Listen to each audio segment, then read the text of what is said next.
አክብሮታዊ ሰላምታችን በያላችሁበት ድረስ ብለናል። የተወደዳችሁ የሸገር ታይምስ ቤተሰቦች እንደምን አላችሁ? ዕለታዊ የሸገር ታይምስ ዜናዎች እነሆ ተጀምረዋል። የካቲት 9 ቀን 2014 ዓ.ም በሸገር ታይምስ ዕለታዊ ዜና የምንመለከታቸው ጉዳዮች ተከታዮቹ ናቸው። ብልጽግና ፓርቲ በኢትዮጵያ ምርጫ ቦርድ ድጋሜ ጥያቄ ቀርቦበታል። ከብልጽግና በተጨማሪ 26 የፖለቲካ ፓርቲዎች በኢትዮጵያ ብሔራዊ ምርጫ ቦርድ ጥብቅ ትዕዛዝ ተላልፎባቸዋል። የኢትዮጵያ ዜጎች ለማህበራዊ ፍትህ ኢዜማ የአስቸኳይ ጊዜ አዋጁ መነሳት አሳስቦኛል ሲል መግለጫ ሰጥተዋል። በአንጻሩ የኢትዮጵያ መንግስት ጥብቅ ወዳጅ የሆነችው ቱርክ የአስቸኳይ ጊዜ አዋጁ መነሳቱ አስፈላጊ ነው ስትል መደገፏ ተሰምተዋል። እነዚህ ጉዳዮች ዕለቱ ዜናችን በዝርዝር የሚመለከታቸው ናቸው። በእነ ጀነራል ጻድቃን ገብረትንሳኤ ላይ የተመሰረተው ክስ ውሳኔ ተሰጥቶበታል። የክሱ ውሳኔ ምን ይመስላል? ዜናችን ይመለከተዋል። ኦነግ ሸኔ ዳግም ከአዲስ አበባ ወደ ባህር ዳር የሚያስኬደው መንገድ እንዲዘጋ ምክንያት መሆኑ ተሰምቷል። አርሶ አደሮችም ከቤታቸው ከስራ ስፍራቸው ታፍነው መወሰዳቸውም ተሰምተዋል። እነዚህ ጉዳዮች በዕለቱ ዜናችን የሚዳሰስ ይሆናል። እንድትሰሙን የዘወትር አክብሮታዊ ግብዣችን ነው።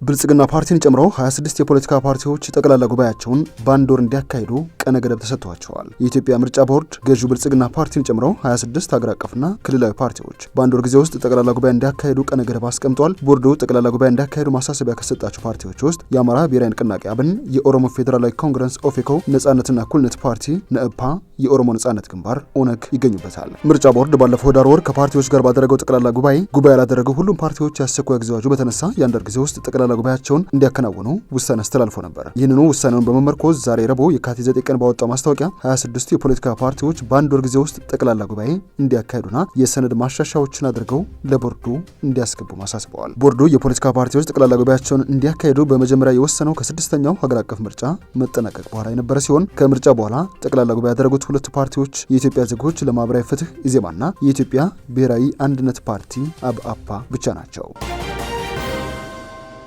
የኢትዮጵያ ዜጎች ለማህበራዊ ፍትህ ኢዜማ የአስቸኳይ ጊዜ አዋጅ መነሳቱ አሳስቦኛል ብለዋል። ችግሮች ባልቆሙበት መልኩ የአስቸኳይ ጊዜ አዋጅ እንዲነሳ መደረጉ ተገቢነት የሌለው ነው ባይ ነው ፓርቲው። ምንም እንኳን በአስቸኳይ ጊዜ አዋጅ ውስጥ ሆነን የዜጎችን ሞትና መፈናቀል ስንሰማ ብንመጣም በዚህ ወቅት አዋጁን ማንሳት ችግሮች ባሉባቸው ቦታዎች ትኩረት እንዳይሰጥ ያደርጋል ባይ ነው። አዋጁ ሲነሳ እየተስተዋሉ ያሉ ችግሮች በመደበኛው የህግ ማስከበሪያ ስርዓት መቆጣጠር እንደሚቻል እርግጠኛ መሆንንም ይጠይቃል ባይ ነው። ውሳኔው ዜጎች በበርካታ የሀገሪቱ ክፍሎች በሰላም ወጥተው በሰላም መመለስ በማይችሉበት ሁኔታ መወሰኑም ተገቢነት የጎደለ ነው ባይ ነው። ኢዜማ በምክትል ሊቀመንበሩ የሸዋስ አሰፋ በኩል ውሳኔው ችግሮች ባሉባቸው አካባቢዎች ሰላም አድርገው የመመልከት አዝማሚያ እንዲኖር ስለሚያስችልም በድጋሚ መታየት ይገባዋል ባይ ነው። ሰዓት በአብዛኛው የሀገሪቱ ክፍሎች የዜጎችን ሰላም የሚያስከብር የህግ ስርዓት እንደሌለም ጠቁመዋል። የአስቸኳይ ጊዜ አዋጁ መኖር በራሱ ችግሮች እንዳይኖሩ አላደረገም ያሉት ምክትል ሊቀመንበሩ እንዲያውም አዋጁን በመጠቀም የፖለቲካ ፓርቲዎች አባላት ላይ እስራት ሲደርስ መቆየቱን ነው ያስታወሰው።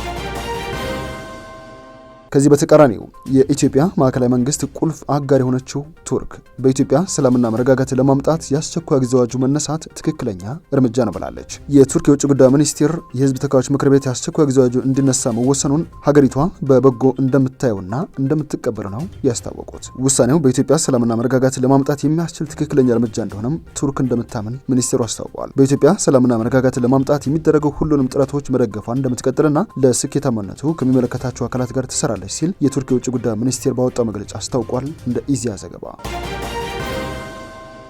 ሸኔ በድጋሜ ከአዲስ አበባ ወደ ባህር ዳር የሚወስደው መንገድ እንዲዘጋ ምክንያት ሆኗል ተብለዋል። ኦነግ ሸኔ በኦሮሚያ ክልል ሰሜን ሸዋ ዞን ወረ ጃርሶ ወረዳ ሸንኮራ ቀበሌ አርሶ አደሮችን አግተው በመውሰድ መግደሉን የአካባቢው ነዋሪዎች ነግረውኛል ይላል የኢትዮጵያ ሳተላይት ቴሌቪዥን። ለአብነት ያክል የካቲት 2 ቀን 2014 ዓ.ም 24 ሰዎችን ከሸንኮራ ቀበሌ አግተው መውሰዱን የገለጹት ነዋሪዎቹ የተወሰኑትን ከ100 ሺህ እስከ 200 ሺህ እየተቀበሉ መልቀቁን ተናግረዋል።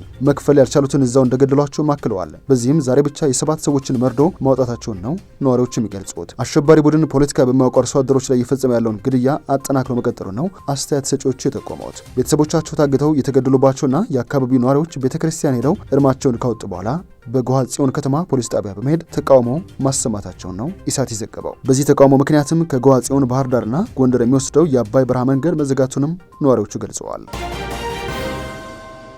ሌተናል ጀነራል ጻድቃን ገብረትንሳኤና ታደሰ ወረደን ጨምሮ በ74 ተከሳሾች ላይ የተመሰረተው የአቃቤ ሕግ ክስ ለመሰማት ተለዋጭ ቀጠሮ ተሰጥቷል። ሁለቱን ጀነራሎች ጨምሮ 74 ተከሳሾች የህወሓት ወታደራዊ ቡድን አመራር ናቸው ተብለው የተከሰሱ ሲሆን ከነዚህ ውስጥ 20ዎቹ በቁጥጥር ስር ውለው ጉዳያቸው በፍርድ ቤት እየታየ መሆኑ ይታወቃል። ተከሳሾቹ ከህወሓት የሽብር ቡድን ተልዕኮ ተቀብለው ወታደራዊ ቡድን በማደራጀት በሰሜን እዝ የመከላከያ ሰራዊት ላይ በፌዴራል ፖሊስ እንደዚሁም በአማራና አፋር ክልሎች ላይ ጥቃት ማድረስ ወንጀል በጠቅላይ አቃቤ ሕግ ዘርፍ የተደራጁና ድንበር ተሻጋሪ ወንጀል ጉዳዮች አቃቤ ሕግ ክስ እንደተመሰረተባቸው ይታወቃል። ትላንት በፌዴራል ከፍተኛ ፍርድ ቤት ልደታ ምድብ 3ኛ የጸረ ሽብርና ህገ መንግስታዊ ጉዳዮች ወንጀል ችሎት የቀረቡት ኮሎኔል ገብረ መስቀል ገብረ ኪዳንና ኮሎኔል ዶክተር አለም ብርሃን ጨምሮ 19 ተከሳሾች ሲሆኑ አንድ ተከሳሽ በህመም ምክንያት ከማረሚያ ቤት አለመቅረቡ ተገልጿል። ፍርድ ቤቱ በቁጥጥር ስር ያልዋሉ ከአንደኛ እስከ 47ኛ 49ኛ 50ኛና 52ኛ እንደዚሁም እስከ 56ኛ ያለው በአጠቃላይ 54 ተከሳሾችን ፖሊስ ከመከላከያ ጋር በመተባበር እንዲያቀርባቸው በተሰጠው ተደጋጋሚ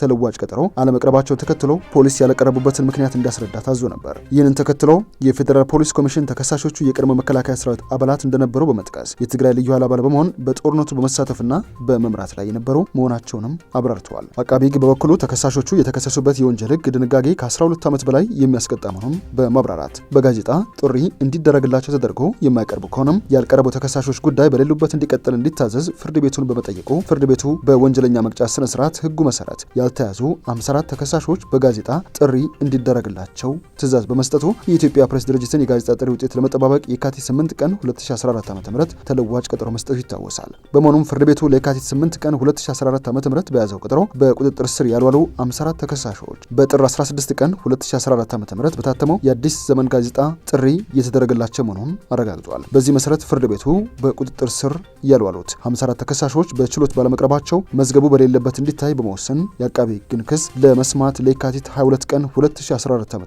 ተለዋጭ ቀጠሮ መስጠቱ ታውቋል። ውድ የሸገር ታይምስ ቤተሰቦች ዕለታዊ ዜናችን ያደመጣችሁትን ይመስላል። ስለሰማችሁን አመሰገንን። በያላችሁበት ሰናይ ጊዜ ይሁንላችሁ።